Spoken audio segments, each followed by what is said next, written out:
There are folks who live on the fringes, and I don't mean that in terms of sort of socio-political fringes or socio-cultural fringes, but they legitimately live places where you can't get to. The cultural value isn't that they want to live away from others, but they want to live away from systems because they do not trust systems. When I think of the word absenteeism, to me it is an indicator of an unhealthy system and often a not equitable system.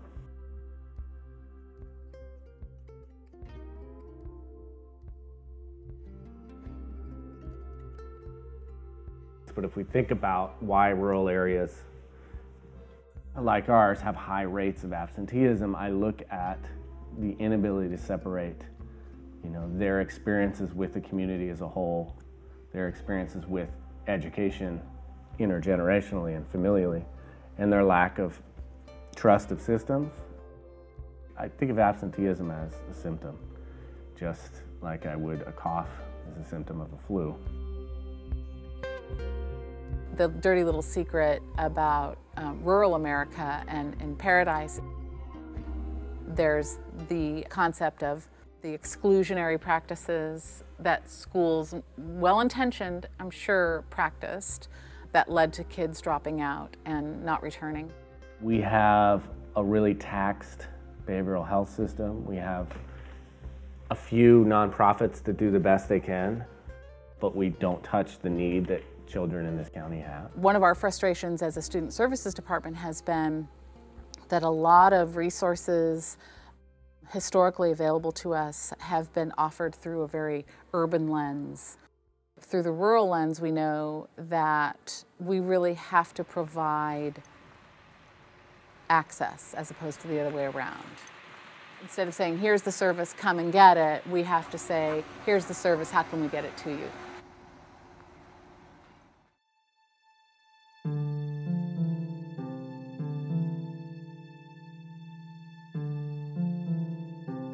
So we see a devastating fire that annihilates, 3 different communities.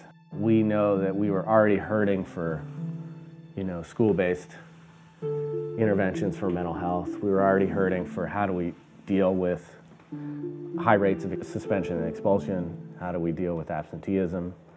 How do we deal with, growing sense of students feeling not a part of their system and their community? And the fire has really just magnified that.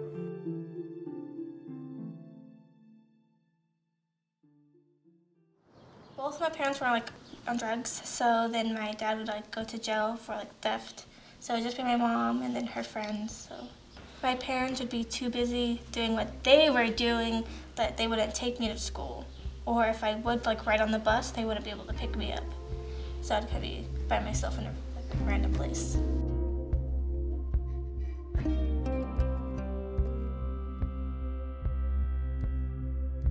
At the beginning, I didn't know all the complications that Kaylee was going through. A lot of times, you can tell that there's things going on with people's families, and you don't ask per se, but the stories come out, especially when they do spend time feeling like when they take their downtime in your classroom, their stories will come out, and often we get in conversations about what's going on. When my mom was sick, that's the only thing she wanted me to do. Mm-hmm. She made me promise her I would graduate. And so that's why I pushed so hard, because I felt if I graduate, I'm making my mom proud. My sister got pregnant at 16. She dropped out, take care of her family. So did my other sister. My brothers just bought too much in high school and got kicked out and went to jail. So for them, it would be harder. And you were the youngest Yes. of 7. Mm-hmm.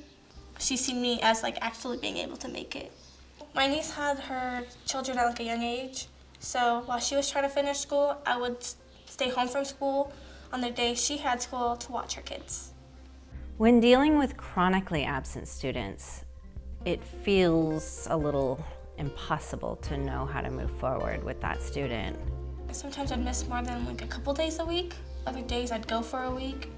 So it's just dependent on what my family needed. I'd come back and we'd be on a different topic. So I'd just be well, I didn't finish the last topic, and then I'd feel like I was behind. It's hard not to immediately judge that student and immediately judge that family. And the challenge is to have an open ear.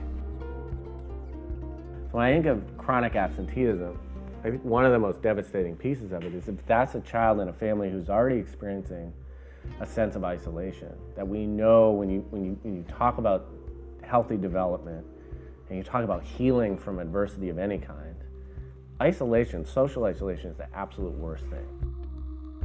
When I was younger, it was a lot of me, and I wasn't asking for help, it was just a lot of me. And it took me a long time to ask for help.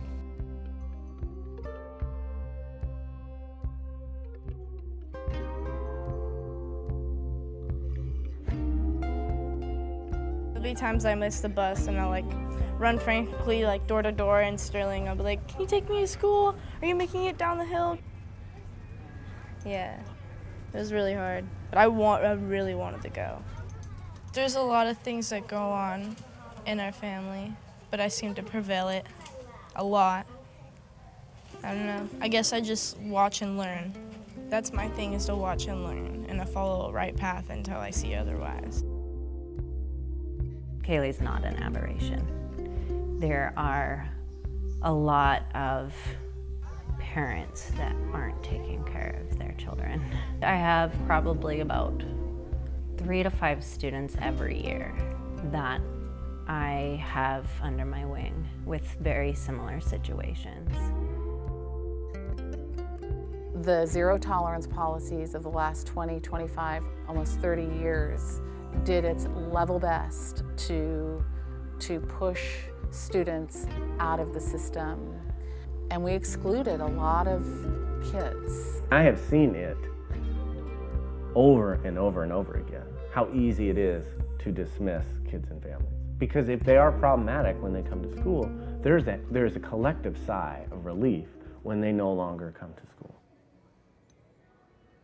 Our next work, is to make sure that those students see access to higher education and great jobs available to them, and also having a voice at the table. Students, the youth voice, families, really reaching out to all different families to bring them together to talk about the future of Paradise. The solutions are going to be, I think, inextricably woven to our ability to be honest with what were the circumstances people lived and survived in before the fire. And can we seek to address some of those as we think about how to recover long term?